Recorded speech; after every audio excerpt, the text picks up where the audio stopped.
Hello students, welcome to NCERT Pathshala. इस video में हम बात करने वाले हैं y is x to the power 0 equal to 1।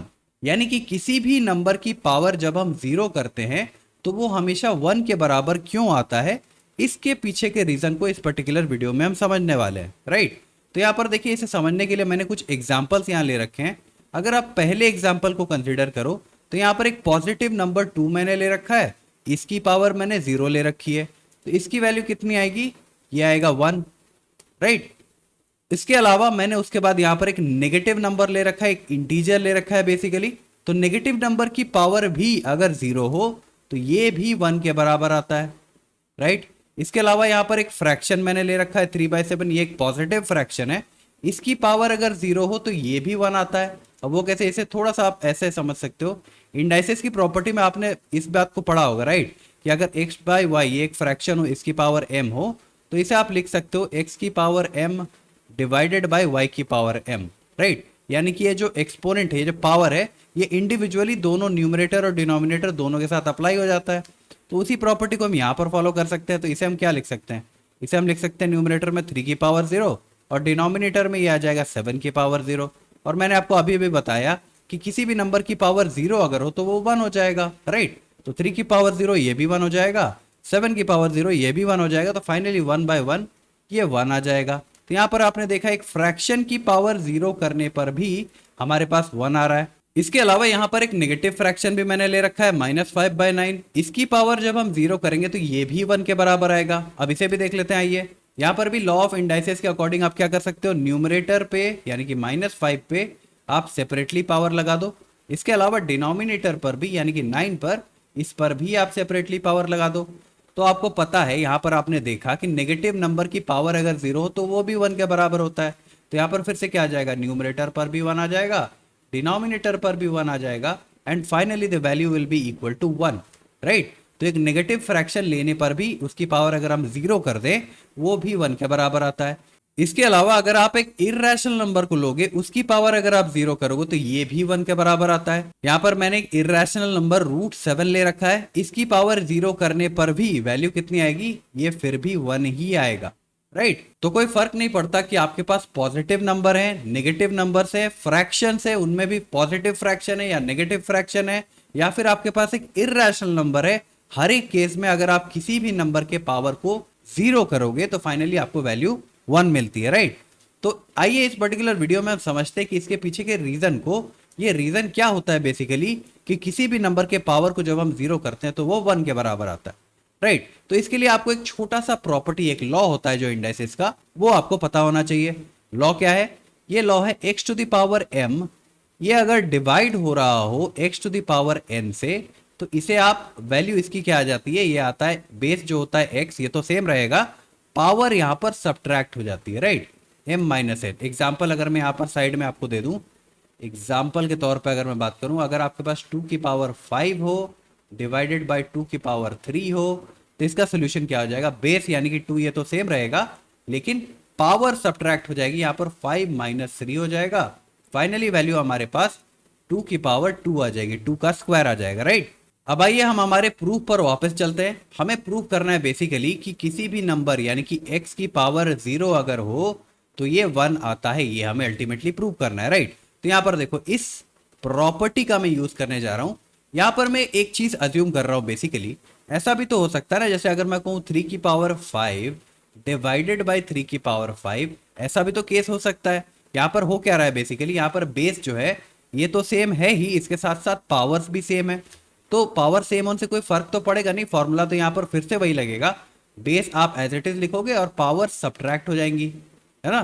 तो इस चीज का मैं यहाँ पर यूज कर रहा हूँ। यहाँ पर मैं बेसिकली अज्यूम ये कर रहा हूँ कि पावर्स यानी कि इस केस में m और n ये बराबर है, इस चीज को मैं अज्यूम कर रहा हूँ। राइट, अब देखो ऐसा अज्यूम करने पर क्या हो जाएगा, जहां पर भी m लिखा है वहां पर आप n लिख सकते हो, है ना, क्योंकि m और n तो आपस में बराबर है। तो यहाँ पर m लिखा है, यहाँ पर मैं n लिख सकता हूँ। इसके साथ साथ x की पावर m - n लिखा है, यहाँ पर भी मैं m की जगह पर n लिख सकता हूँ। राइट, तो यहाँ पर देखो ये वाला जो फॉर्म है ये कैसे चेंज हो जाएगा, यहाँ पर आ जाएगा x की power n divided by x की पावर n। यहाँ पर हुआ क्या, यहाँ पर जो m था पहले, इसे हमने सब्सटीट्यूट कर दिया n से, क्योंकि m और n को हमने बराबर एज्यूम कर रखा है। राइट। इसके अलावा आरएचएस पर आप देख सकते हो x की पावर m माइनस एन होता था, लेकिन m को तो हमने n के बराबर अज्यूम कर लिया, तो यहाँ पर मैं n भी लिख सकता हूँ, राइट। और इसके बाद माइनस n है ना।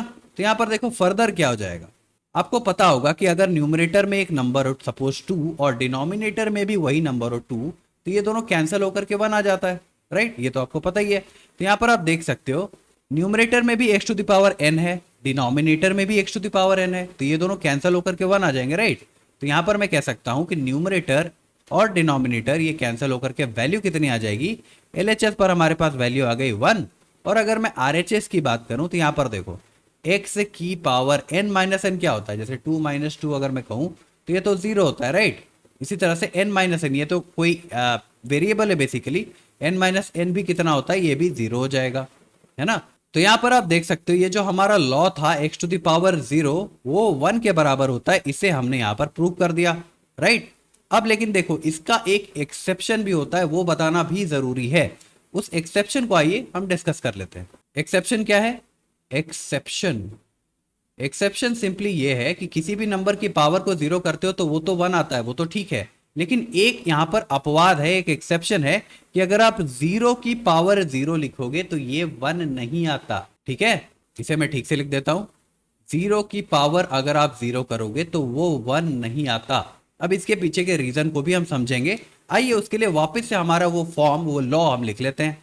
लॉ हमारे पास था x to the power m divided by x to the power n is equal to x to the power m minus n, यही होता है लॉ हमारा, राइट। अब यहाँ पर देखो हम दो चीजों को अज्यूम कर रहे हैं। पहली कंडीशन ये कि m और n आपस में बराबर हैं। इसके अलावा x को हम 0 अज्यूम कर रहे हैं, क्योंकि हमें एक्चुअली प्रूफ क्या करना है, हमें प्रूफ करना है 0 की पावर 0, यानी कि बेस जो है उसे तो हमें 0 लेना पड़ेगा ना। यहाँ पर आप देख सकते हो बेस क्या है, बेस तो x है, तो इसलिए हमने x को 0 लिया ताकि 0 की पावर 0 वाला फॉर्म हमारा आ सके, राइट। अब देखो इन दोनों कंडीशंस को जब मैं यहाँ पर इस फॉर्मूले में अप्लाई करता हूँ तब क्या होता है, क्योंकि m और n आपस में बराबर है तो फिर से मैं m के जगह पर n लिख सकता हूँ, राइट। और इसके अलावा x जो है ये तो हमने 0 ले रखा है, तो x के जगह पर हम 0 ले सकते हैं, सिंपल, राइट। तो यहाँ पर देखो क्या होगा, x की पावर n आ जाएगा, क्योंकि m के जगह पर हमने n ले लिया because they both are equal, right. इसके अलावा डिनोमिनेटर में फिर से हमारे पास है x की पावर n और ये बराबर है x की पावर m माइनस n होता है बेसिकली, पर क्योंकि m और n आपस में बराबर है तो m के जगह पर मैंने n ले लिया और इसके बाद n है।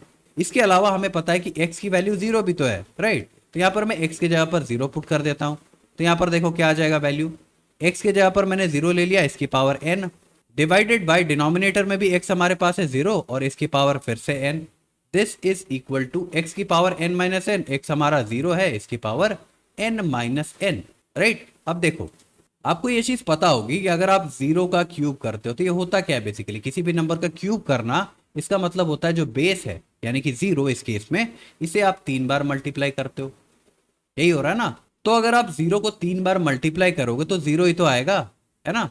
इसके अलावा मैं जनरली कह सकता हूं कि 0 की कोई सी भी पावर हो अल्टीमेटली 0 उतनी बार मल्टीप्लाई होगा जितनी वो पावर होगी, है ना। लेकिन 0 को आप कितनी भी बार मल्टीप्लाई करो अल्टीमेटली आंसर फाइनली तो 0 ही आएगा, राइट। तो यहां पर ये जो 0 की पावर n है इसे भी मैं क्या लिख सकता हूं, 0 लिख सकता हूं, क्योंकि 0 की पावर कितनी भी हो अल्टीमेटली आंसर 0 ही आता है। सिमिलरली डिनोमिनेटर में क्या लिख सकता हूँ, 0 की पावर n फिर से, तो यहाँ पर 0 आ जाएगा, राइट। और RHS पर हमारे पास क्या है 0 और n माइनस n कितना हो जाएगा 0, है ना। तो देखो यहाँ पर आप गौर कर पा रहे होगे मेरे ख्याल से, एक नॉट डिफाइंड वाली फॉर्म यहाँ पर क्रिएट हो रही है। अब वो कैसे, देखो 0 की पावर 0 जो है वो आया क्या, वो आया 0/0, है ना। 0/0 यहाँ पर है, न्यूमरेटर में भी 0 है, डिनोमिनेटर में भी 0 है।